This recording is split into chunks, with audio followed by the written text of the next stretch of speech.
the feeling like I'm trapped in my damn mind. Tell the feeling like I'm rapping a damn lie. Tell the feeling like my life is a damn game. Hey guys, today I'll show you a supernatural horror film named Home for Rent. Spoilers ahead, watch out and take care. The movie begins with a girl, Ning, coming to visit her apartment, which has been left in a mess by her tenant. Garbage strewn all over the place, damaged wallpaper, and all the furniture and appliances destroyed. To make matters worse, the tenant has already left Thailand. Although the estate agent has sent pictures to the tenant, there has been no response. The agent then suggested that Ning's family could slightly renovate and move into this apartment and rent out their current standalone house. As it happened, someone was interested in their house and the monthly rent could be enough to cover the apartment's mortgage. Upon hearing this, Ning was tempted, but it would be difficult to implement because the standalone house belonged to her husband, Kawin. However, seeing her adorable daughter, Ing, Ning's smile immediately returned. Listening to Ing's demand for 3 fried eggs, Ning couldn't help but smile. Having taken care of her daughter, Ning finally found the time to discuss the matter with Kawin. As usual, he was adamant about not moving, but this time, Ning unusually pleaded with her husband. Kawin found it hard to refuse and could only respond with silence. The prospective tenants soon came to view the house. Although Kawin was still unwilling, he could only greet them with a smile. By the time Ning returned home with Ing, Kawin had already negotiated the lease agreement. Strangely, the tenant, Ratri, gave Kawin a red book as a gift. Ratri was a retired doctor, and her daughter, Nook, was also a medical professional. The mother-daughter duo's demeanor, speech, and financial status were all reassuring to Ning's family. Perhaps this was why Kawin was willing to rent out their standalone house to them. When it was time to say goodbye to the faded children's drawings and the wall nails, and to the neighbor lady who came especially to bid farewell, Ning felt a great sense of loss. However, she quickly forgot her sorrows as they started their new life. Coincidentally, it was Ing's 7th birthday. Ning had prepared a gift for a long time, but her daughter didn't like it. Instead, she preferred a doll with purple hair and a blue-green princess dress. But Ning couldn't buy her the doll because it was already out of production. Kawin voluntarily slept on the sofa to avoid his snoring disturbing their daughter. But strangely, a tattoo of a peculiar triangle appeared on Kawin's chest. Kawin seemed to evade it, quickly closing his shirt for fear that his wife would ask. Ning didn't think much about it. The next day, Ning had to retrieve her mail from the old house. She was about to open the door when she stopped. The standalone house has already been rented to Ratri and Nook. While waiting for Nook to open the door, the curtain inside the room moved quickly, as if someone was watching Ning, fearing she would see something inside. Nook didn't ask many questions, just smiling and opening the gate for Ning. But as Ning walked towards the storage room, the curtain in the living room quickly closed again, as if deliberately preventing her from seeing. What's more, Nook didn't seem to want Ning inside the house. While helping Ning with her mail, Nook locked the door from the inside.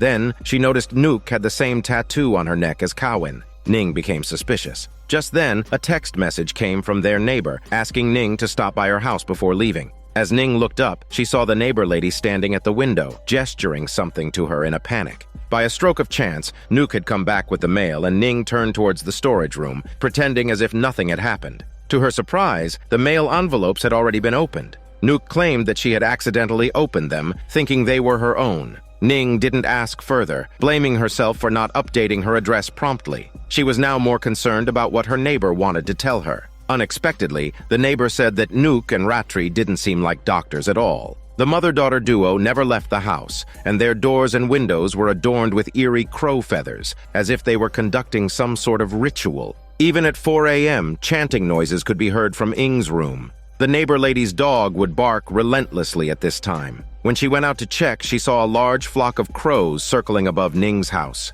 The next day, the dog mysteriously died with a horrifying bloody hole in its chest, and blood had soaked the ground. After hearing this, Ning couldn't help but doubt the identities of Ratri and Nook. She checked the tenants' information, but couldn't find any records of them being doctors. All these made Ning uneasy. However, Kawin acted as if nothing was wrong, thinking that she was overthinking. When she mentioned the same tattoo as Nook, Kawin just laughed it off, saying these tattoos might be common. Although her husband was unfazed, Ning couldn't help but worry. She took advantage of taking Ing out to ask her ex-boyfriend to investigate Ratri. However, she didn't notice a crow feather eerily appearing in front of Ing. At night, crows inexplicably gathered outside Ing's window, and bloodstains seeped out from under the mattress. The next moment, the window opened by itself. Ing got up and yelled that someone was in the room. Ning quickly got up to comfort her daughter and closed the window, completely oblivious to the flock of crows that had just flown away. As Ning closed the window, the wardrobe door opened on its own. The sound made Ning panic. She walked up and forcefully opened the wardrobe door, but there was nothing inside. Just then, her phone rang. Ning breathed a sigh of relief and checked her phone. But the moment she turned away, a pale ghost face appeared in the wardrobe, which Ning didn't see. The neighbor's message made her even more frightened, showing that Ratri was conducting another ritual. Ratri sat in the dim red light, holding that red book. The next moment, as if sensing something, she suddenly turned back to look at the neighbor lady. Ning quickly replied to the message to inquire, but there was no response from her neighbor. Feeling that something was wrong, Ning got up and called her husband. To her surprise, Cowan was not in the living room. The only response was the thump-thump sound of the balcony door. The sudden noise made Ning tense, but then she thought it could be the wind. Ning dialed her husband's phone. The ringtone sounded from the bathroom, but Cowan remained silent. Ning cautiously approached to check. Just as she approached the door, Cowan suddenly popped his head out. He acted as if nothing had happened and walked back to the living room. But this time, Ning noticed something different. Cowan was holding the red book that Ratri had given him. Without asking, Ning returned to her room and started observing secretly. As expected, Cowan put the red book back into his bag and even set a password lock. Perhaps something really was happening in their house. Ratri and Nook might indeed be up to no good. To validate her suspicions, Ning arrived at the neighbor's house early in the morning, but no one responded inside. However, Nook showed up uninvited, claiming that the neighbor lady had returned to her hometown. But Ning knew better. The neighbor was a local, with no relatives from out of town. With her lie exposed, Nook could only leave in a huff. But where had the neighbor lady really gone? The mysteries didn't stop there. That out-of-production doll had inexplicably appeared in the house. And it wasn't brand new either. There were noticeable stitch marks around its collar. To Ning's surprise, Ing took a liking to the doll, holding it tight and claiming it was a gift from her father. Late at night, Ing was once again troubled by nightmares. Ning tried to soothe her, but something felt wrong. When she opened her eyes, she found herself stroking not her daughter, but the doll. Suddenly wide awake, she got up to put the doll away in a drawer when an alarm went off in the living room. Looking at her phone, it was 3:45 in the morning. Why would Kaween set such a bizarre alarm? She couldn't help but peek through the door and saw Kaween getting dressed and taking out that red book. Remembering the video her neighbor sent, Ning had a bad feeling. She picked up her phone, ready to investigate, but in her panic, she forgot her charger. The sound of it hitting the floor startled Cowan, who quickly put the book away and lay back on the sofa. Even though she had already started doubting her husband, Ning had no proof. As she was about to go to bed, her daughter's skirt on the wardrobe started to move on its own, giving Ning goosebumps. She held her breath, hastily hung up the clothes, and closed the wardrobe door. But what she saw reflected in the mirror sent chills down her spine. A pale-faced ghost was bending over Ing, its ghastly hand on her forehead. Ning cried out in shock and turned around, but there was nothing in front of Ing. Yet when she looked back at the mirror, the ghost was still there, its bulging veins and sharp hand pointing at Ing's chest, as if it had left something on her. But Ning couldn't do anything, because she couldn't see anything in reality. In her panic, the ghost had already moved behind her. The terrifying, swollen ghost face was smirking at a chicken screaming Ning. She hurriedly turned on the light, and the ghost disappeared like a ghost. By the next morning, Ning noticed the fresh marks on Ing's body. The shape was identical to the tattoos on Cowan and Nook. Ning knew she couldn't just sit back and do nothing. She stayed awake all night, waiting for 3:45 a.m. As expected, Cowan's alarm rang punctually. After confirming Cowan had left, she hurriedly started searching his bag. The red book had indeed disappeared. Cowan must have taken it with him. Ning quickly followed him to the top floor. In the pitch-black night, crows circled ominously above the building. Below their cries, there were low murmurs of chantings. Ning hid around a corner and peeked out to investigate, only to find Cowan's figure was on the empty roof. He was sitting alone in a corner, his hands holding the red book over his face, his body swaying with the rhythm of the chanting. But just then, a signal tower suddenly fell. Ning let out a chicken scream and fell to the ground, but fortunately she wasn't hit. Afraid of being discovered, Ning quickly turned around to leave. But when she listened carefully, there was no sound behind her. She decided to return to her hiding spot. Cowan was still in the same position as before. Although he hadn't noticed her, an unusual number of crows had gathered around him. The birds didn't seem to fear Cowan. On the contrary, they appeared attracted by his chanting and settled around him. Ning hastily took out her phone to record. Unexpectedly, a blurry shadow appeared on the camera. When she looked up from her phone, there was nothing in front of her. She redirected her camera to Cowan again, but the view was still blocked by the shadow. She couldn't see the terrifying specter in black clothing standing in front of her. Suddenly, the ghost's pale eyes started to move. Ning finally saw what was in front of her. She screamed and ran downstairs. Luckily, she was able to return to her bedroom before Cowan.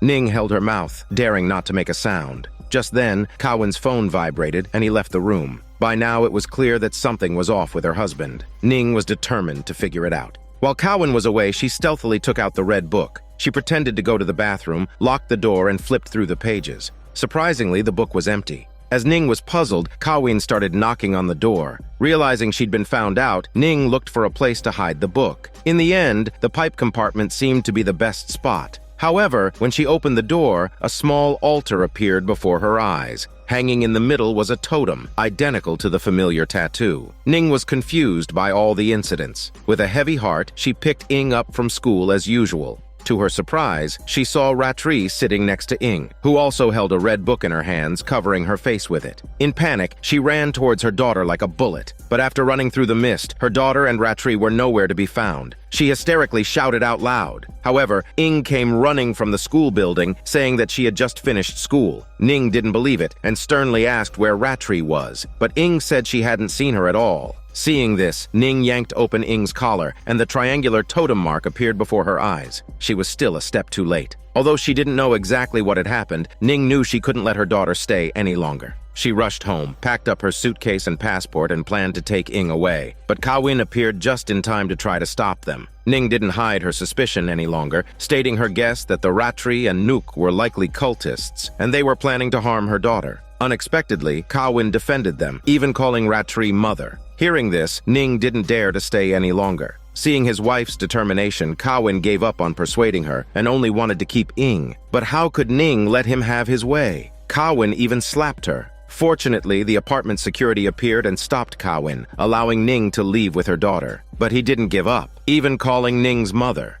Now, Ning was left with no choice but to stay in a hotel. But Ing resisted and said she wanted to go back to help her father. This surprised Ning. Clearly, her daughter knew something. But no matter how much she asked, Ing refused to say more. Fortunately, her ex-boyfriend brought the results of the investigation. As suspected, Ratri was indeed problematic. The documents she provided had clear signs of tampering. Ratri's real identity was Napa Peng, with the photo on her ID undoubtedly the same person Ning had met. Ratri, with her silver hair and dignified demeanor, was unmistakable, even though one of her eyes was eerily pale. However, she didn't have any criminal record. Yet her act of forging her identity to rent Ning's house was suspicious. When she got back, Ing was missing. Ning sensed something wrong and started searching. To her surprise, it was Cowan who had taken Ing. Ning searched all over but found no sign of her husband or daughter. Unexpectedly, she discovered dried bloodstains under the apartment bed. Disbelieving, she lifted the mattress to find a large triangular totem underneath.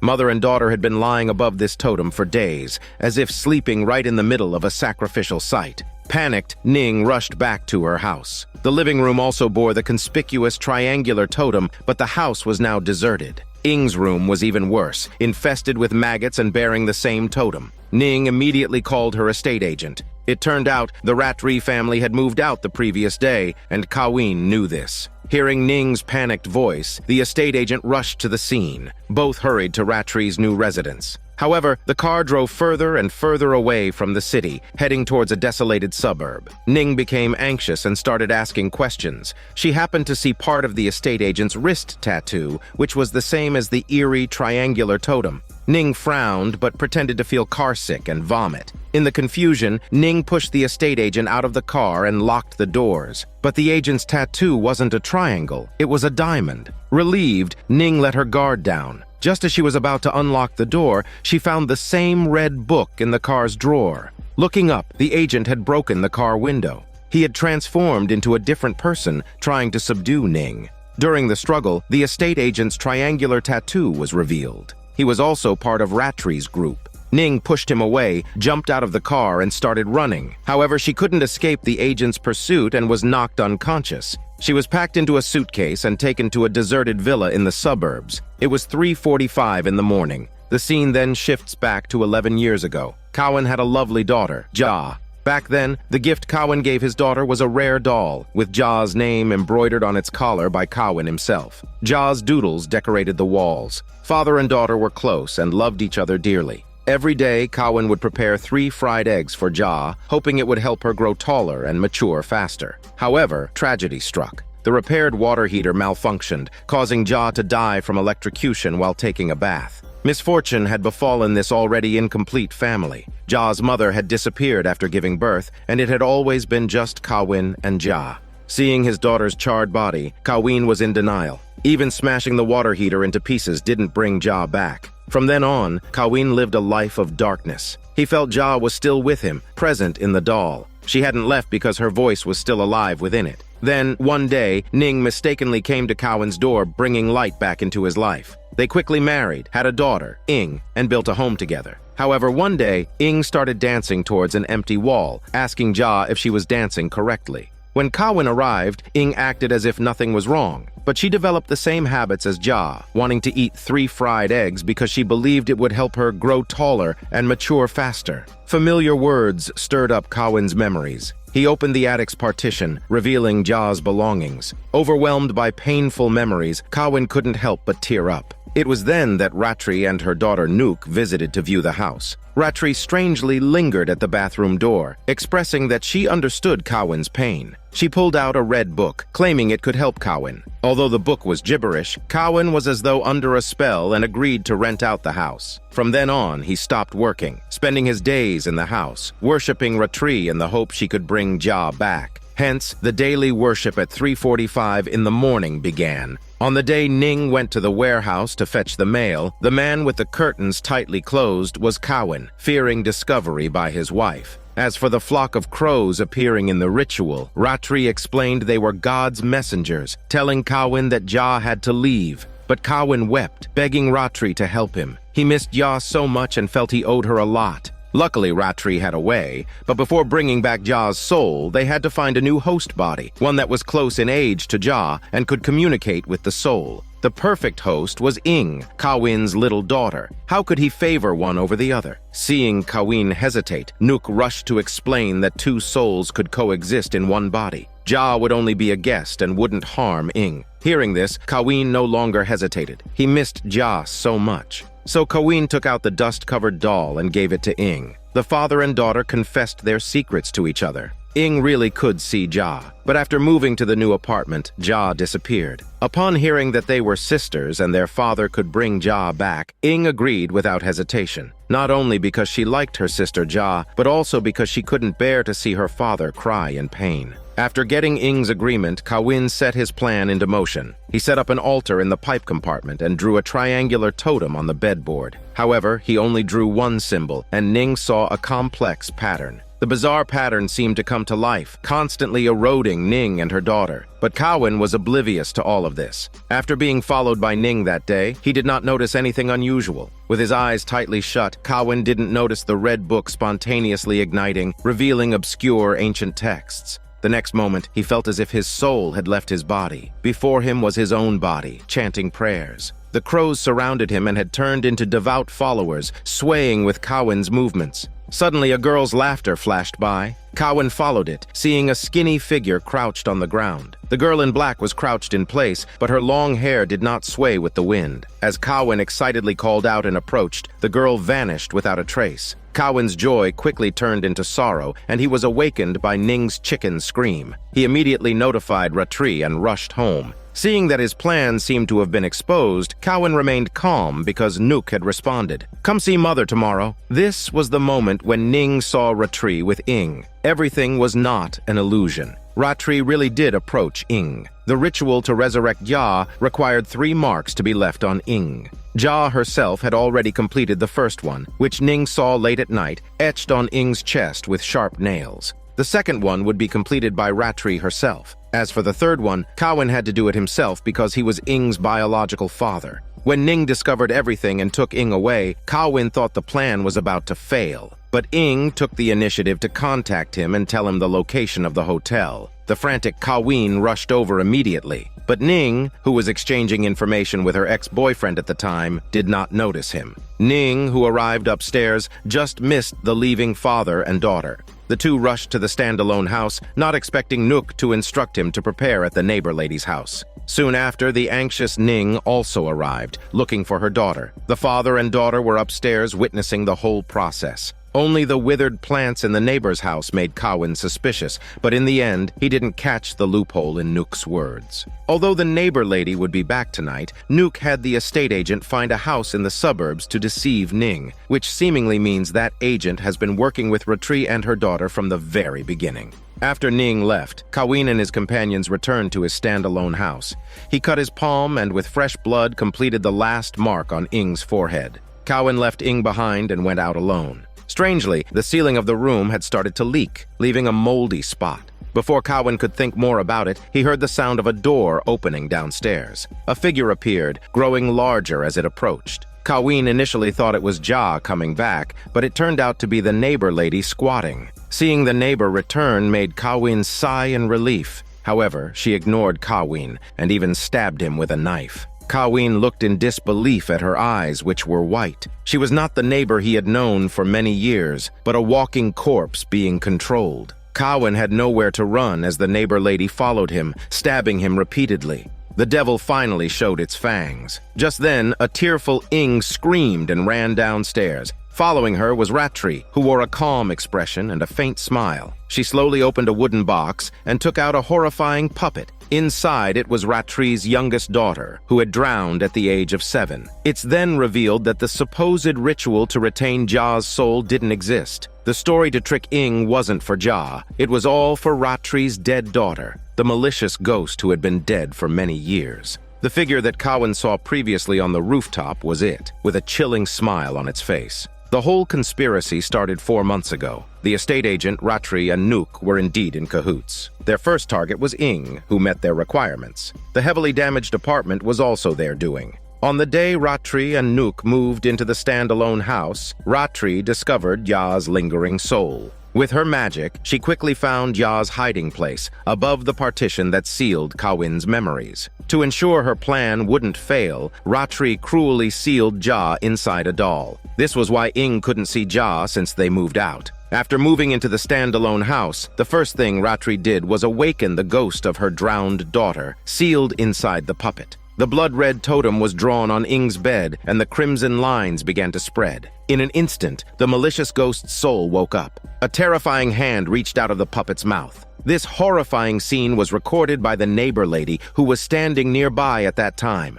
Ratri found her out, and the moment she arrived at the neighbor lady's house, the neighbor lady lost her life and became a walking corpse. Subsequently, Ratri needed to complete the second marking. In order to completely lower Ing's guard, she claimed to harbor another soul within her own body. The moment Ratri's hand touched Ing's, they were transported to another space. In this space, the world seemed to slow down. Although everything around them remained the same, it had turned endlessly gray. Ratri no longer appeared as an old woman, but a young girl. The ritual they were about to conduct was called soul separation, and Ing was a crucial element in it. Born able to see spirits, Ing was filled with disbelief. When she looked back, she saw her own body and the old woman still seated in their original places. The body was that of an old lady, Napa Peng, whose identity was figured out by the investigation. The one conversing with Ing now was the real Ratri. Ratri had completed the soul separation 50 years ago and had since been residing within Napa Peng's body. Ratri's great-grandfather hailed from the mysterious Himalayan mountains and was a descendant of a powerful spiritual leader, so Ratri inherited the family's magical powers.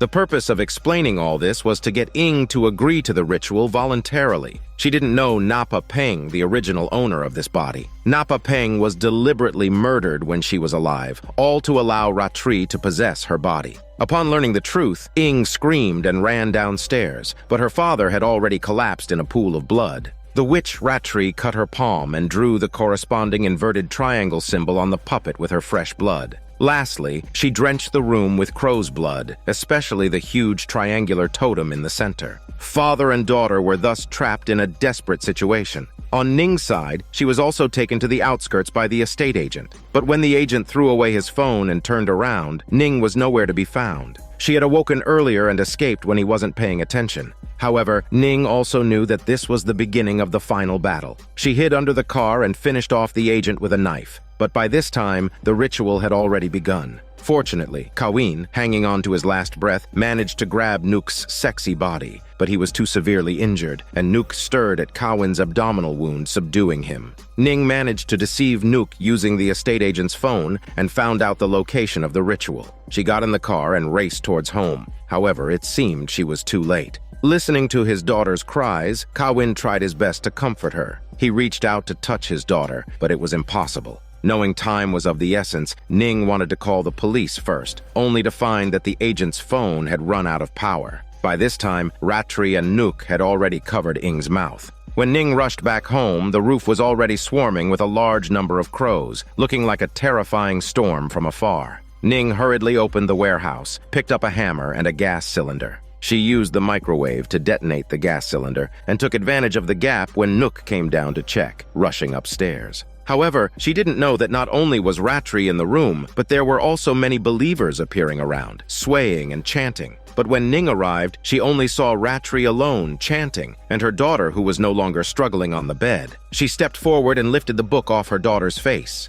As Ratri's spell was recited, Ing's eyes opened wide and started shaking. Seeing this, Ning picked up the hammer and rushed towards Ratri. However, her hand lifted halfway and froze in midair. No matter how hard she tried, the hammer couldn't move an inch. As it turns out, countless ghostly figures were reflecting from the closet beside her, gathering around and blocking her movements. The next moment, Ning's heavy body was thrown heavily onto the ground from midair, but she ignored the pain, stood up and rushed towards her daughter. Astonishingly, another eyeball appeared in her small eyes, gradually devouring Ing's soul. Just as the situation was critical, Ning picked up the hammer and smashed it towards the puppet on the side. As she raised and dropped her hand, a thick black smoke burst out. The fierce ghost, Ratri's daughter, emerged and grabbed Ning with her ghostly hand. Ning, disregarding the fierce ghost, kept swinging the hammer. Finally, the puppet was completely shattered, and the fierce ghost of Ratri's drowned daughter dissipated along with it.